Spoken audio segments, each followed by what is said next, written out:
Baik, rekan-rekan sekalian, Assalamualaikum warahmatullahi wabarakatuh.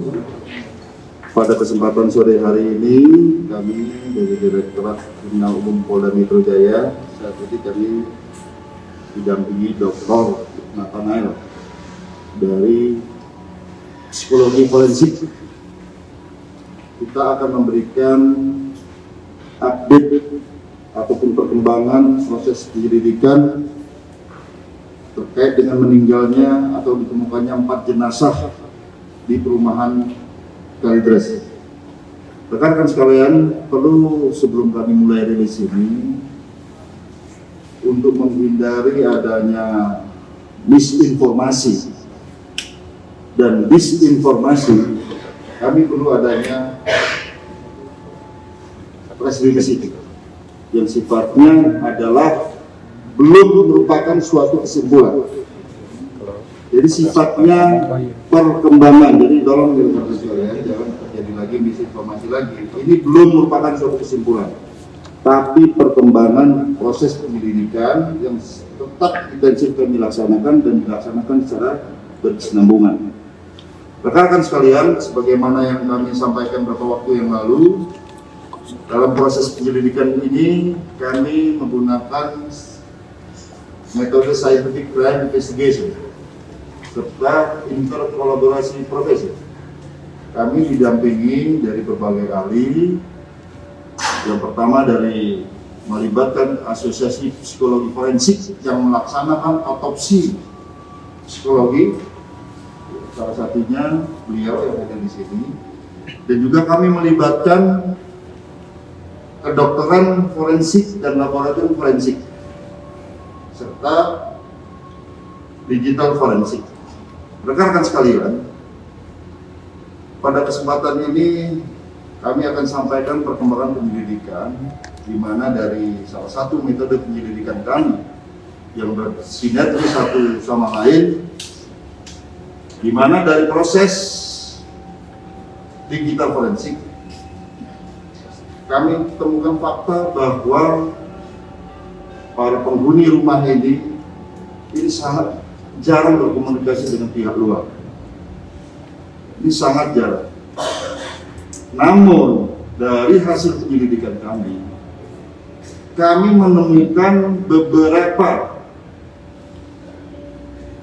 pihak yang dihubungi oleh korban ini, dan kemudian kami tindak lanjuti dengan penyelidikan konvensional, penyelidikan deduktif, keterangan saksi yang kami peroleh dari hasil proses digital ini. Kami menemukan beberapa petunjuk penting terkait dengan proses ini. Yang pertama, rekan-rekan sekalian, dari salah satu komunikasi ternyata yang bersangkutan pernah menghubungi salah satu nomor ini terkait dengan penjualan barang-barang yang ada di rumah. Apakah itu mobil, kendaraan, kemudian penjualan AC, kulkas, blender, TV. Nah, ini sudah kita dapatkan siapa yang membeli, berapa dijual, dan sebagainya. Jadi praduga awal yang menyatakan bahwa ada pencurian mobil, terus barang-barang yang ada di rumah, sementara bisa kita patahkan. Ini yang pertama. Namun ada satu pihak yang ini bisa mengungkap lebih spesifik lagi terkait dengan kasus ini, di mana salah satu nomor ini kemudian kita selusuri, kita ambil keterangan saksi, akhirnya kita memperoleh 3 orang saksi penting dalam proses penyelidikan kami. Ternyata satu orang ini adalah mediator jual beli rumah. Saksi, salah satu saksi, kami tidak sebutkan namanya. Kemudian dia mengajak rekannya sama-sama mediator penjualan rumah. Nah, saat itu salah satu penghuni ataupun yang meninggal di rumah tersebut atas nama almarhum Budianto ini menghubungi secara proaktif terhadap saksi ini untuk menjual rumah tersebut. Ada hal yang sangat tidak lazim di sini, pada saat ditemui mediator ini langsung menyerahkan sertifikat asli. Kemudian karena waktu itu sempat putus asa, tidak ketemu siapa pembelinya karena akan dijual seharga 1,2 miliar. Akhirnya dikembalikan sertifikat itu kepada almarhum Budianto, ini tetap ditolak suruh pegang. Nah, pada tanggal 13 Mei rekan sekalian, ternyata mediator ini bertemu dengan salah satu pegawai koperasi simpan pinjam.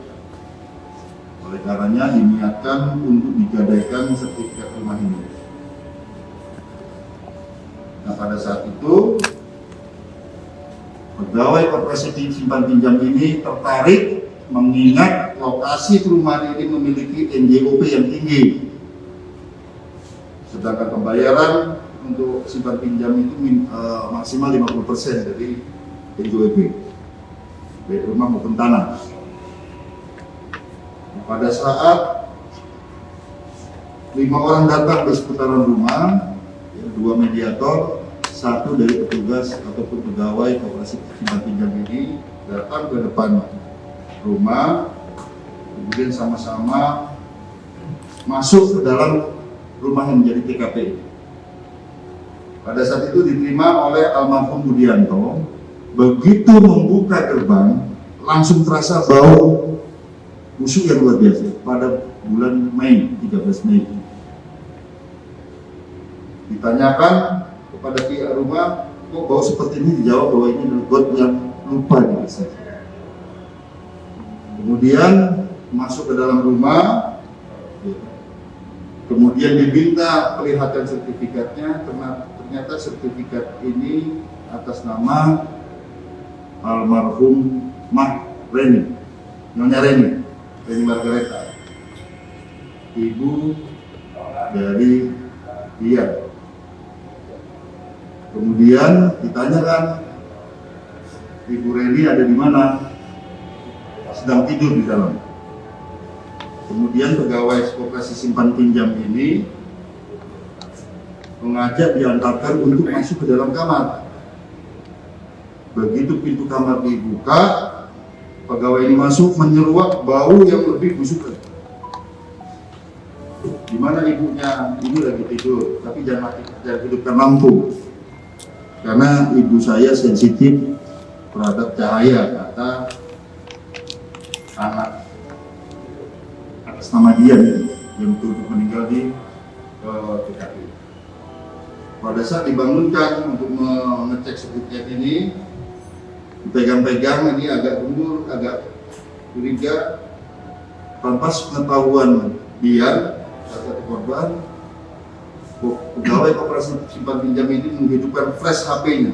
Begitu dilihat, langsung yang bersangkutan teriak takbir, Allahu Akbar, ini sudah mayat. Di tanggal 13 Mei. Kemudian langsung keluar, yang bersangkutan tidak ingin lagi melanjutkan proses gadai pinjam uang ini, ya. Langsung mengajak 2 saksi yang lain segera keluar. Pada saat keluar, kami ketemu saksi yang lain yang kita ambil keterangan, sudah kita ambil keterangan juga, menyatakan sama bahwa sempat teriak Allahu Akbar, dan salah satu saksi itu dikejar oleh Budianto. Tolong Pak, jangan sampai dilaporkan ke polisi, jangan dilaporkan ke RT ataupun warga sini. Tolong. Dan ternyata memang tidak dilaporkan. Ini yang kami sesalkan. Seharusnya kita semua sebagai warga masyarakat tidak boleh permisif. Ada seperti ini agar dilaporkan. Dan timeline ini kami cocokkan dengan keterangan saksi-saksi yang lain di seputaran TKP menyatakan memang ini cocok waktunya. Dan kami meminta bukti pada tanggal 13 Mei, mana kalau memang saudara pernah datang ke rumah tinggal ditunjukkanlah metadatanya tercatat tanggal 13 Mei. Nah, saya juga sampaikan pada saat di dalam kamar, tadi saya cukup menyampaikan, pada saat pegawai koperasi simpan pinjam ini menyatakan bahwa ini sudah menjadi mayat, jawaban daripada dia, ibu saya ini masih hidup. Tiap hari masih saya berikan minum susu. Kemudian sambil menyisir dan rambutnya rontok semua. Ya. Jadi ini petunjuk pertama. Yang kedua, rekan-rekan sekalian, hasil digital forensik ini kami ketemukan bahwa di dalam rumah itu hanya ada 2 HP. Dan ini digunakan oleh keempat korban. 1 HP digunakan oleh masing-masing 2 orang. Dan kami lihat di sini ternyata di sini ada aplikasi Peduli Lindungi atas nama masing-masing 2 orang. Ini. Kemudian kami temukan komunikasi satu arah dari 1 HP ke HP yang lain. Ini banyak sekali kata-katanya, berisi tentang emosi yang bersifat negatif yang saat ini sedang didalami oleh pihak psikologi forensik, melaksanakan otopsi psikologi baik terhadap fenomena yang terjadi di dalam kamar tadi maupun yang ada di HP ini. Kemudian rekan-rekan sekalian, kami juga perlu jelaskan bahwa dari hasil olah TKP kami yang melibatkan juga laboratorium forensik Polri, di mana tugasnya salah satunya adalah mencari jejak-jejak, termasuk mencari DNA, apakah ada pihak luar yang masuk ke dalam TKP. Hasil olah TKP kemarin ternyata tidak ditemukan jejak-jejak yang lain di luar daripada 4 penghuni. Tidak ditemukan bercak-bercak darah, termasuk di lantai 2. Kemudian semua pintu pada saat pertama kali masuk dan juga keterangan saksi itu dikunci dari dalam gerbang, termasuk di dalam kamar yang paling depan itu berisi Nyonya Reni dan dia itu dalam satu kamar, ibu dan anak dalam satu kamar, dan ini dikunci dari dalam. Kemudian kita lihat bagaimana kami sampai jelaskan tadi, ternyata barang-barang ini bukan dicuri tetapi dijual. Oleh karenanya sekali lagi ini belum merupakan suatu kesimpulan bahwa motif terjadinya pencurian dan perampokan sementara ini sangat kecil kemungkinan. Itu. Kemudian rekan-rekan sekalian, dari kejadian ini kita harus memiliki pelajaran bahwa kita tidak boleh berbisik. Yang kedua, pelajaran buat kita apabila ada TKP seperti ini, tolong diperhatikan rekan-rekan sekalian. Ternyata ini TKP sudah kurang steril. Mengapa kurang steril? Karena yang pertama masuk adalah warga, memang niatnya membantu, langsung disiram kopi, sehingga ini sedikit mengganggu proses penyelidikan kami, baik itu kedokteran forensik maupun yang lain, karena yakin misalnya 2 orang yang masuk, muncullah 2 DNA yang lain, dan ini agak mungkin dari kedokteran forensik juga kemarin kami lihat ini sedikit mengganggu, karena banyaknya kopi yang disebar dan mengganggu proses kedokteran forensik. Ini dari saya, rekan-rekan sekalian. Sekali lagi, ini tim kedokteran forensik sampai sekarang masih terus meneliti, sehingga tidak bisa hadir di sini. Termasuk laboratorium forensik untuk menentukan sebab kematian, sedangkan rekan-rekan dari psikologi forensik nanti akan mencari latar belakang, kejiwaan dan sebagainya atau psikologi secara komprehensif untuk meneliti kira-kira apa motifnya. Rekan-rekan sekalian, sekali lagi ini belum final, belum kesimpulan, masih banyak teka-teki yang harus kami pecahkan tapi setidaknya bisa memberikan gambaran pada rekan-rekan sekalian tentang proses penyelidikan. Saya kira demikian. Mungkin nanti dari Dr. Nathanael ya, dari psikologi forensik juga akan menjelaskan proses daripada penelitian yang selama ini sudah dilaksanakan oleh tim ahli dari psikologi forensik. Kami persilakan. Terima kasih Pak Yus. Saya pikir saya ingin menjelaskan bahwa pemeriksaan psikologi forensik yang kami lakukan merupakan suatu tindak lanjut dari pertemuan ahli disiplin forensik yang diinisiasi oleh Bapak Kapolda. Kami bertemu saat itu tanggal 15 November di FKUIRSDM, dan kami dari tim Asosiasi Psikologi Forensik atau kami singkat APSIFOR, Himpunan Psikologi Indonesia (HIPSI). Sampai saat ini kami masih sedang melakukan pemeriksaan psikologi forensik dengan metode yang kita lakukan yaitu kegiatan otopsi psikologis.